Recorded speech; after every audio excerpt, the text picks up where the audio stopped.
This video was brought to you by Stormberg, a route planner, MisterGreen, Kempower and Marcus Bil. Yo, what's up? We are now sitting in the BMW iX, and in this video I'm going to show the charging sessions. I will be comparing only against German cars today. So you see that I chose to compare against the EQS, and by the way, 120 kilowatt hour, is that really true?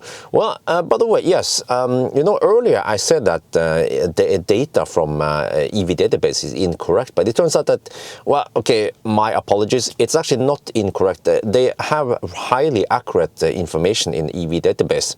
So my apologies to you guys.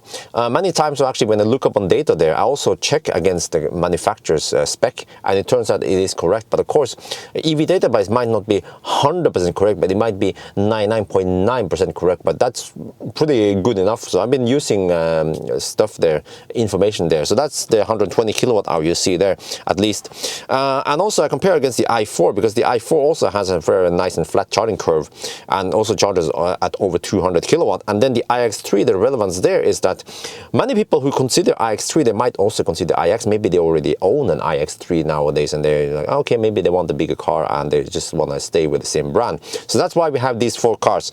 So let's just start rolling.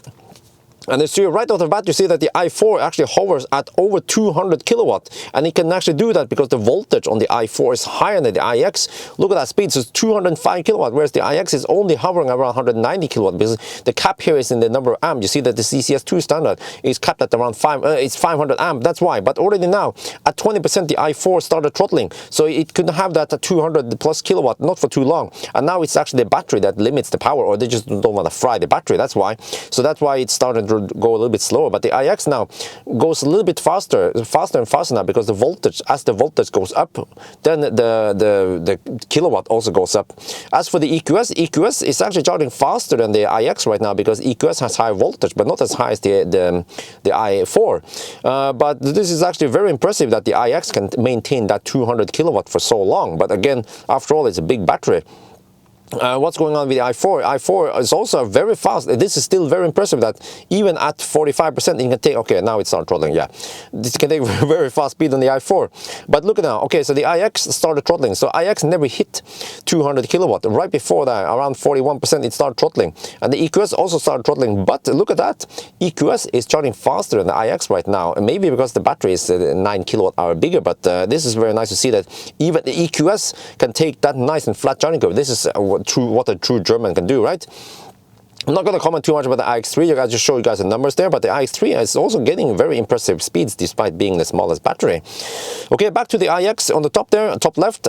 Still, okay, not much to see there. Again, okay, it started throttling and throttling more and more. It's not as flat as an e-tron or as the Taycans, but maybe the Germans, at least the BMW, they figured out that they don't want to fry the battery like the other Germans do. But okay, so anyway, yes, right now you see that the iX is actually slightly ahead of EQS, but the EQS is starting to gain on it, because the EQS is charging faster than the iX is slowly gaining on it. The i4, however, has a nice lead, because it had that initial lead from the beginning, and also it has a smaller battery. But you can see that already at 70%, the i4 is reduced to around 90 kilowatt. But you will see that on the top, those bigger batteries, they can take way higher speeds for some reason. Very impressive how fast they can charge compared to the smaller batteries. But this is of course a natural physics about it. But look at it, yeah, at 70%, look at the bigger batteries, they can take over 100 kilowatt. Most cars, they can only take over 100 kilowatt for a little while before they start throttling, at least the smaller batteries. So this is very impressive speed of this. But you see now, at least now in the second half, now the EQS is always behind, it's always in front of the iX all the time. Now the iX is charging slightly slower, it's around 10 kilowatts slower than EQS. So right, and it's now like Bavaria versus Stuttgart, and Stuttgart is winning against yeah, all the other guys. And the Stuttgart is the underdog here with just 3 versus 1 roughly. But right now the i4 seems to have a very good lead, so it seems like it's really hard for the other cars to match it. Well, except for the iX3, but the iX3 is a small battery. Actually, the EQS is getting close to the i4 here. You see that? 83% versus, okay, 85%. Okay. But however, the iX is seeming to to fall a little bit behind now. It's going kind of slow. Now it's going to be a battle against the i4 versus EQS. Which car is going to win to 90%? Oh, it's going to be i4 there. Okay, I can see it. I can smell it now. There's no way that the other cars can catch it. It has a nice lead. EQS is actually gaining quite fast now. It's charging way faster than the i4, but the i4 just simply have the smaller battery in that initial lead. So there you go. i4 took the first place. Second place now goes to the EQS, I think. Yeah, EQS is the, there's no way now. Okay, EQS is going to take the second place, but then iX3 is right behind, but also iX is also right behind. There you go. EQS finish it. Now it's just a battle of the iX and the iX3. Which car? Oh, look at the iX speed here, huh? 68, 69 kilo. Okay, iX3 won that one, third place, and then iX takes the fourth place. Okay, but just want to point out something here. Look at the speed at the end, 69 kilowatt. That is very impressive. If we just keep charging, the iX can at least go to 95 or something fairly fast and still get decent speed. So yes, now you guys have seen it, how fast these cars charge. And remember that all these cars that I shown you, they are 400 volt based. Even if you don't have 800 volt architecture, you can still achieve nice and flat charging curves. Okay speed. It actually boils down to how many volts you design the pack to be. Like the i4 pack could still charge very fast, and it could still maintain over 200 kilowatt. And the only reason why it started throttling was because of limitation in the battery pack.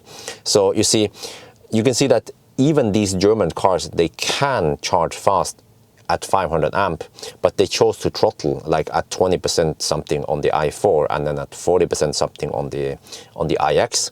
So we can always ask ourselves, how healthy is it to fry the battery at 260 kilowatt like a Taycan, or 230 kilowatt on the Korean cars, right?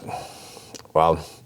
And also, when it comes to losses, internally losses, I mean, as long as you have shorter cables like Tesla tends to do now. I've seen Monroe Live. Tesla, they just decided to have short cable internally versus having too long cables and bad design on everything.